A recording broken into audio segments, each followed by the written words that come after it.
Hi guys, and welcome to day number 24 of the 10 weeks red.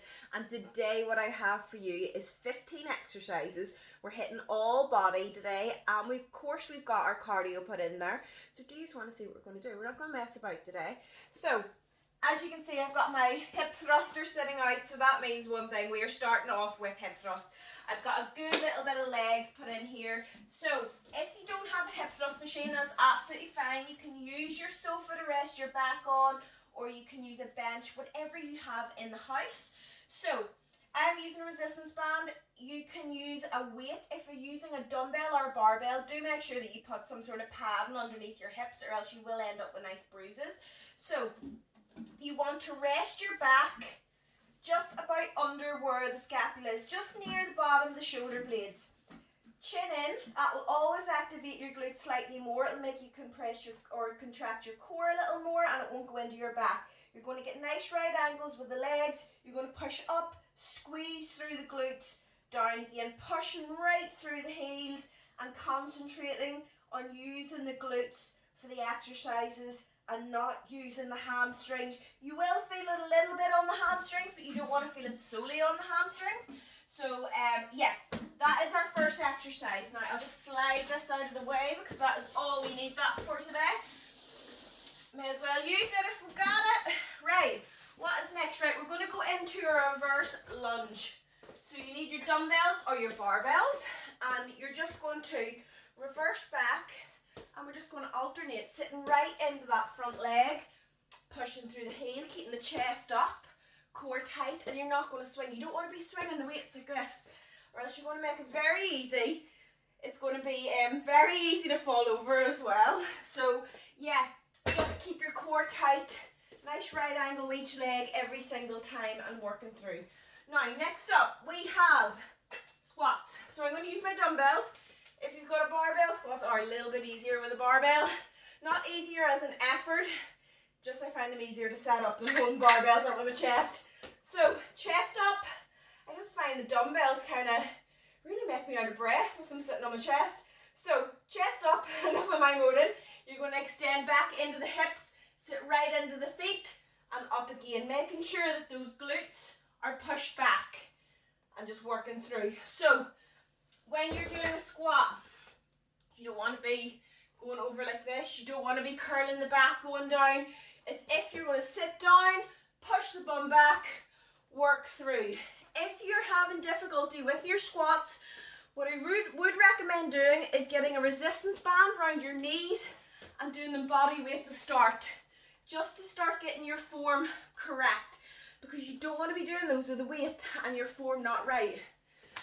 Right, so next up we have a push-up into a half burpee. So make sure I've got room here. I've done the camera angle this way for a reason, and it'll make sense when I get to the exercise. So push up and half burpee. Plank position, you're going to push up, you're going to jump in, out, push up, in, out. Now, if you can't do that, what I want you doing is you can go down onto your knees for your push-up, and you're going to push up, making sure the chest is over the hands, pressing up into plank position, drive in, drive in. An easier way to do that again is if you've got something to rest on, so you can go kind of from here, push up, in, out, push up. Only the sofa isn't really the perfect thing to do it with because it is soft. It's very hard to get stabilized, and it does hurt your wrists a wee bit. Right, okay, next up we've got plank jump over. So we've done this with a bench before. We're going to now try it on the floor, just in the plank position. Right, so plank position, step to the side, and you're going to jump. Just side to side like that. And again, you're keeping the core in nice and tight whenever you jump up. So whenever you jump up, the core is active, and that is what's controlling that. Now, if you can't do that, what I want you doing is standing side to your push-up, and you're going to step. You're going to step over, lifting the leg up, using the glutes. So you can do that, or you can by all means go into a half burpee, which is a little bit, it's probably the most similar thing you're going to get, but we have done those. So if you don't mind half burpees, you can do those again. Right, okay, so we're going to do seated row first, then we're going to go into high seated row. So I've got my thicker resistance band for my seated row. I'm going to wrap that around my feet nice and securely. I'm then going to hold it tight enough that I'm getting a lot of resistance when I'm just sitting here. Keeping your elbows nice and tight to the side, push back, squeeze through the back. Keeping that chest up and pop the chest out when you get it at the front, or when you get the resistance bands back. So at this point, pop the chest, squeeze the back. If you don't have a resistance band, go into your bent over rows where you're holding the dumbbells and you're driving up. We do have those at the end, so you could change it to an underhand grip if that is what you need to do and you don't have resistance bands. But if you've got resistance band, do your seated row. Now, we're then going to do a high seated row. So, thinner band. For this, I don't like going as heavy on a seated row, because on a seated row, you're working your lats and your back, where with this, you're working more kind of upwards towards the back, so you're working more rear delts, which is just a small muscle behind here. So I find if I do a heavier resistance band, I then start contracting my traps, which isn't what I want to do. So yeah, you use a lighter resistance band for this. So arms out, and then you drive the elbows up nice and high, and just working right through the backs of those shoulders. And it's not fast. You want to concentrate on that muscle part that you're using and just working through. So that is that. And then we're going to stand up. We're going to do lateral raises. So you can do lateral raises if you've got lighter dumbbells, but I don't think I've got enough dumbbells to make up lighter ones. So I'm just going to do it with resistance band. It's easy enough. So remember, with lateral raises, you're training your shoulders. Elbow never goes higher than shoulder, hand never goes higher than elbow. So I always like my thumbs kind of pointing down. Even when I'm using dumbbells, I find that hits my shoulders better. So you're going up, squeezing the shoulder down, up. Not going the whole way down. I made a mistake the first time, and just working through. Your shoulders are only active from about here and up, down here to here, they're resting. So you want to keep the tension on the shoulders the whole time and just working through. It will be harder and you might have to rest every now and again, but it is definitely worth that extra little bit of effort. So what is next? Yes, why I have it like this. We're going to do our jump forward and run back. So we're going to jump right forward, and then we're going to run back. So jump right forward, and then we're going to run back. So again, if you can't do this, all I want you doing is you can do a little jump forward and a little step back. A little jump forward, a little step back. And keep the knees nice and soft. Or, if you can't do any sort of jumping due to knees, I want you getting nice and low. I want you doing the crab forward, sitting right into those glutes. You can put a resistance band around your knees to make that one a little bit harder as well. But you will feel that in your legs.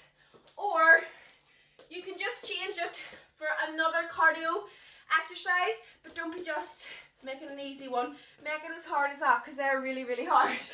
Right, what is next? High knees. So drive the knees up nice and high.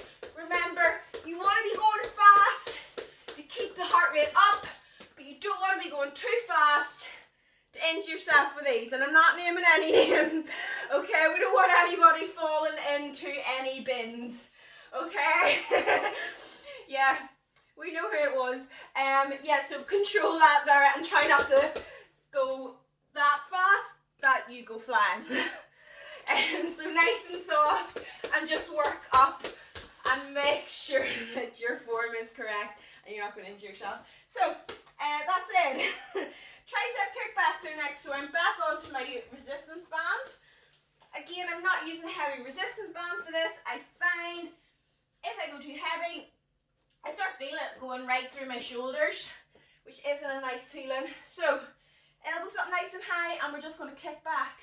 And again, you're only going down to the side, working through, keeping the tension right on the shoulders or the triceps every single time. You don't want to be going too far forward like that there.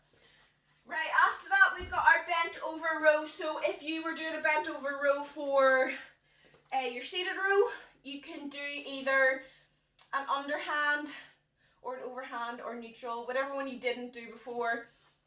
Or if you really like bent over rows, do whatever ones you want. So we're going to bend through the hips and we're going to drive up, squeezing right through the back and just working through.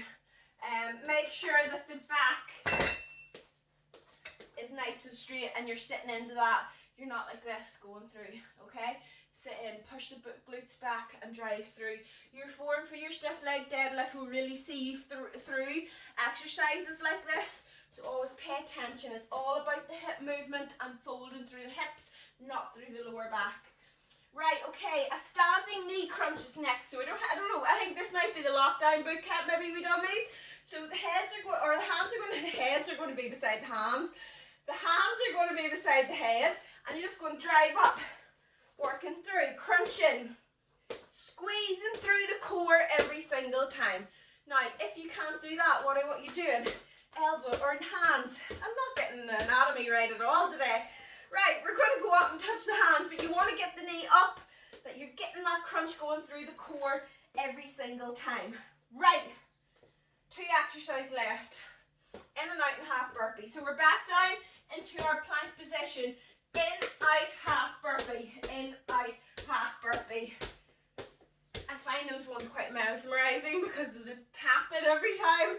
Probably on my own in that one. But yeah, so if you can't do that there, tap, tap, step in. Just working through like that there. And last but not least, we are going to go down onto the floor. I'm going to finish off with a nice crunch, working through that core. Just rest the head and the hands, lead up with the sternum, breathe and squeeze the core. So that means we will end this workout lying down. Right, that's our 15 exercises. Are you ready? I've talked for 12 minutes over. So get the tutorial off, get that workout on, guys.